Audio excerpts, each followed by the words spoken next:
for people who are joining us right now. This is Assemblymember Bill Essayli, okay?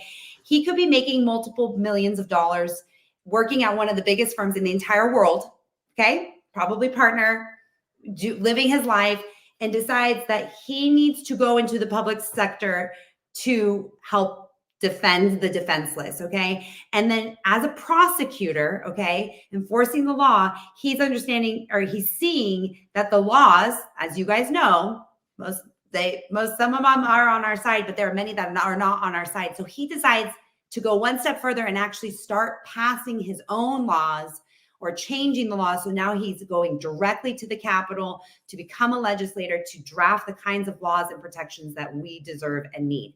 So now he's there. He's like YOLO. He is guns a-blazing. They are defunding his district. They are removing him from committees. They are silencing him on the floor. They are violating their own oaths of office to keep him quiet and to keep his efforts and success, because you have success, you have so much support. I honestly, genuinely believe you are the most favored legislator in our Capitol right now. And you never talk about this. I know that you have tweeted some videos. I feel like we're friends, and I would hear more about this. And I'm completely floored by what you just shared with me. And I want to know how we can help you so that doesn't keep happening. Yeah. Well, look, I would say this too. It's not really about me. And this is what I tell my staff and stuff at the Capitol. The committees don't matter. The committees don't matter. The titles don't matter, because we have a purpose and a cause, and it's really about the bigger picture. So I don't complain a lot about this stuff, because it's not really important at the end of the day. What's at the end of the day is important is getting our message out, making sure people hear what's happening in the Capitol, and then getting them activated and involved, like we saw people doing at the school board level.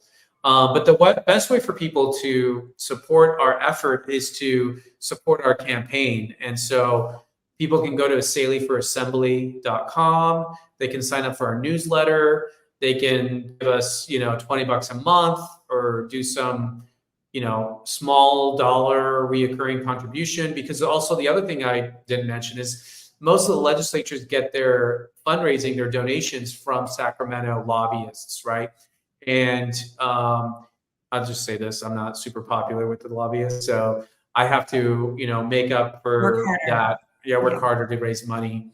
And yeah, they're going to spend tons of money against me. I just found out this week that the Democrat Party put up a billboard in my district saying that I don't support fentanyl victims, because I voted against their bloated budget, which has a lot of bad stuff in it. So because I didn't vote for the budget, somehow that means I don't support victims. And so they're going to do a lot of misleading stuff and put up ads and campaigns and whatnot. But I'm confident that people are much wiser and smarter than the Democrats think they are. What about the California GOP? I mean, are they stepping up for you, or is it this kind of deeply entrenched swamp that you can't even get support from your allies or who should be on your team, for lack of a better word? People like to think of the party as there's this magic box, like this party, it's a thing. The party is just really a collection of individuals elected and grassroots delegates. And so what I always tell people is it needs to be a bottom-up organization. So really, the party has very minimal resources and means in the state. It's not really able to go toe-to-toe with the Democrat Party. It doesn't have the financial means or the political capital, if you will. So we really need people at the grassroots to better organize and to basically tell the party what they want it to do. I'm advocating right now. We should talk about party politics. I think it's important. When you go ask the average person right now on the street, what does the Republican Party stand for? I don't think anyone can give you a cohesive answer. They'll probably, look at you like you've got three eyes.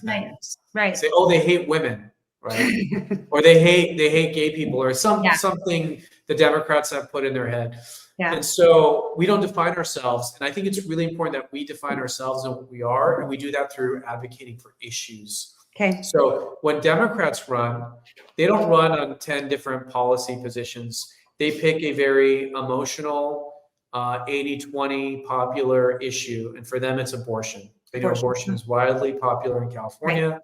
and it's something they can draw a strong contrast between Democrats and Republicans. So we need to find our issue, and I'm advocating strongly that the issue of 2024 for Republicans should be parental rights. Yeah. Parental rights is an 80-20 issue. We can talk more about that. We have the polling to back it up.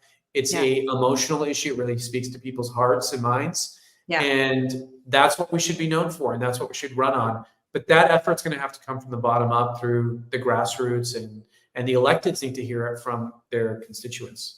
So are you saying that what we do in our backyards, at our school boards, in our city councils, and our county boards of supervisors is what gives either lights a fire under, like you guys see it from the top down, and then when you see us causing kind of a ruckus, for lack of a better word, then they see like we need to pivot to align with our constituents and what's going on. And it also maybe gives you or legislators cover to take positions that they might not otherwise cover because we're making it an important issue. Is that what you're saying? Yeah. So politicians respond to pressure. Okay. So right now, most of the pressure is coming from Sacramento consultants, lobbyists, whatever, saying, hey, Republicans, don't talk about social issues. You guys aren't good at it. You guys always lose on social issues. So whatever you do, stay away from social issues. Focus on crime and taxes and regulations. Right. I disagree with that. So until they have an equal or stronger force or pressure coming from the grassroots, that's what they're going to respond to. So right now they're getting a lot of pressure, being told, don't do social issues. They need to feel the pressure from their constituents, their supporters, their donors, central committee, whatever, that no, this is the right issue. It's a good issue. It's a popular issue. And it's really resonating with people across political lines, not just Republicans, but Democrats, minorities, Spanish speakers, and everyone.